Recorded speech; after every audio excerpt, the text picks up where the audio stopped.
Bitcoin dumped below the $40,000 after breaking down critical support. The last time we were under $40,000, it was on the 3rd of December last year. I am Crypto Yapper and welcome to another video on my YouTube channel. Today I will discuss Bitcoin more in depth and have a look at some altcoins. I will reveal my trading setups and targets for Bitcoin. If you like watching my videos, please leave a thumbs up and a comment on this video to support my YouTube channel. Also, don't forget to subscribe to stay up to date about the markets in the future. Let's dive into the charts. Bitcoin broke the horizontal critical support level of 40.5k and dumped below the 40,000. We broke down and I'm expecting a retest of the previous support as a resistance, so it's a great area for me to look for some short trades right now. If we make a retest of the previous support as resistance, I will enter a small short trade. My short trade will be around the $40,750 because that was the previous support level, and if it flips into resistance, I will enter my short trade there. I will also take profits really fast and let the rest of the trade run. It doesn't matter for me how far the trade goes as long as I make some profit. So taking profits early is for me the best thing to do in a short trade. Also on the 4-hour chart, we can see Bitcoin is creating this falling wedge formation. A falling wedge is a typical bullish bias pattern, and most of the times it breaks out to the upside. We can see multiple touch points on the upper trend line resistance, but also on the lower trend line support. When a trend line has 3 or more touch points, it indicates that it functions as a support or resistance. However, we might see a breakout from this falling wedge formation as it's a typical bullish bias pattern. And if we break the top side of this formation, like this, we will test it as the previous resistance as support and then go further up. The target of the breakout will be confluent with the top side of the formation, which is this point. That will be around the $34,000. If we then look at the weekly chart of Bitcoin, we can see it broke below the $40,500 support. Of course, this weekly candle is still young and it will close next Sunday. But if this candle closes below the support, we can confirm the breakdown. From there, we can expect a retest of the previous support and turn it into resistance, like this. We broke down, and if the weekly candle closes here, we can confirm the breakdown, and I expect that we rise up and retest the previous support as resistance. Or we will see a dump towards the next big support, and that level is confluent with the 37,500K, which I also talked about yesterday. If Bitcoin goes to this price, I will long on the support. If you want to trade like me, I believe Bybit is the best place to trade. You can sign up via the link in the description of this video and get some rewards as you set up your account. You can earn up to $30,000 in bonuses. Just sign up, deposit any amount of money you want, and start trading. As Bitcoin is dumping, altcoins are bleeding harder lately. Let's have a look at Cardano. Cardano is forming this falling wedge on the daily chart, but it also looks a little bit like a bull flag.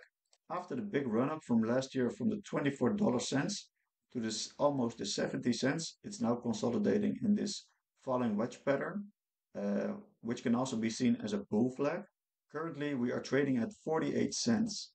And from the top side, we are seeing a decline of almost 30% already. I am still very bullish on Cardano in the long term, and I believe we could see a $5 ADA in the next bull market easily. And if this bull flag / consolidation pattern breaks out to the top side, we will see the next big move for Cardano. And then the first big target will be around the $1, which is also a very psychological level. Let's then have a look at Ethereum. Yesterday I discussed Ethereum when it was breaking down from this falling wedge formation.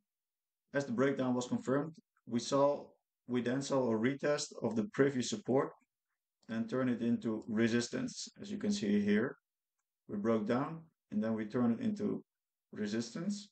This was a textbook breakdown and this would have been an easy short to make. After breaking down from this falling wedge pattern, my first breakdown target will be around this point, because we can see multiple touch points from this level. First we saw it was resistance, then we broke out to the top side and we tested it as support multiple times. And now I guess we will test it as support again. So this will be my step in target for Ethereum to step into the market, which will be complement around the 2100 or $2150. I also discussed Chainlink yesterday. So let's have another look at Chainlink. On the daily chart, we were seeing this megaphone pattern. And inside this formation, Link is making a rising wedge on the 4-hour chart. So let's dive into the 4-hour chart. You can see we tested the lower side trendline support already, and it needs to hold to make sure the support is strong enough. We can see multiple touch points from this lower trendline support and the upper trendline resistance. The next move will be either way we break down from this point, or the support is strong enough and we can visit the top side of this formation again. We will need to have some patience for which direction we will choose for the Chainlink. I also want to have a look at the S&P 500 on the weekly chart. This because it made a new fresh all-time high. The last all-time high stand from January in the beginning of 2022, and it just broke out 2 years later and made a new all-time high. I believe the correlation between Bitcoin and the S&P 500 is not really there anymore, but for the markets in general, it creates more of a positive sentiment when we are in the green. After breaking the last all-time high, we shoot very high up, and I believe we will see a retest of the previous all-time high tested into support. This is also a very interesting place to step into the markets. But for now, let's keep an eye on Bitcoin and what the rest of the week will bring us. The $40,000 could also function as a psychological support area. In the last days, Grayscale was selling their Bitcoin. If they stop selling, the buy pressure can increase again and we might see another impulse on the markets. For now, I'm looking at some short trades on the lower time frame for Bitcoin. If you want to stay updated about Bitcoin, altcoins and other market updates, you can just follow me on my X account. Here is where I discuss daily about market updates and everything what happens inside the crypto space. You can also join my free Telegram group where I analyze Bitcoin more in depth and where I share all my trades. Yesterday, I also made a little long trade on Bitcoin where I took profits really fast, and then I got stopped out because Bitcoin dumped below the 40K. So this was it for today. Please leave a like and a comment under this video if you enjoyed watching. I hope to see you in the next video. Bye bye.